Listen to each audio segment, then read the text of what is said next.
తుంగతుర్తి నియోజకవర్గం సూర్యాపేట జిల్లాలో ఈ రుద్రమ చెరువును 5 TMC రిజర్వాయర్ చేస్తామని చెప్పి గత 12 సంవత్సరాలుగా అంతకుముందు 1999 నుండి కూడా అనేక పర్యాయాలు అనేక పార్టీలు చెప్పినా కూడా రిజర్వాయర్ చేయకుండా ఉండడం అన్నది అన్యాయం.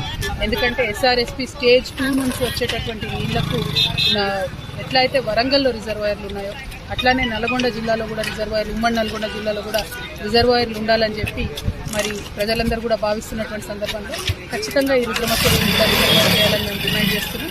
అదేవిధంగా మేము జనంబాటలో భాగంగా సూర్యాపేట జిల్లా సెంటర్ అవుతూనే మరి అరవపల్లిలో మండల్ హెడ్ క్వార్టర్లో KGBVని చూడడం జరిగింది. అక్కడ KGBV దారుణంగా ఉంది. 10 సంవత్సరాల నుంచి ప్రతి వానాకాలం కూడా స్కూల్ మునగడం అన్నది ఆనవాయితీగా ఉంది. మొన్న వచ్చిన వరదలకు కలెక్టర్ గారు వచ్చి చూశారని చెప్తా ఉన్నారు. కానీ ఇంతవరకు ఎటువంటి చర్యను కూడా చేపట్టలేదు. ఆ తర్వాత SRSP కాలువలు కూడా మేనేజ్మెంట్ కానీ మెయింటెనెన్స్ కానీ లేకపోవడం, ఇరిగేషన్ డిపార్ట్మెంట్లో ఉండే O&Mకి నిధులు ఇవ్వకపోవడం లాంటి అనేక సమస్యలు ఉన్నాయి. ఈ సమస్యలను ప్రభుత్వం దృష్టికి తీసుకొచ్చి పరిష్కారం చేయాలనే ఉద్దేశంతోనే జాగృతి జనం బాట కార్యక్రమం చేస్తా ఉన్నాం. Thank you. జై తెలంగాణ.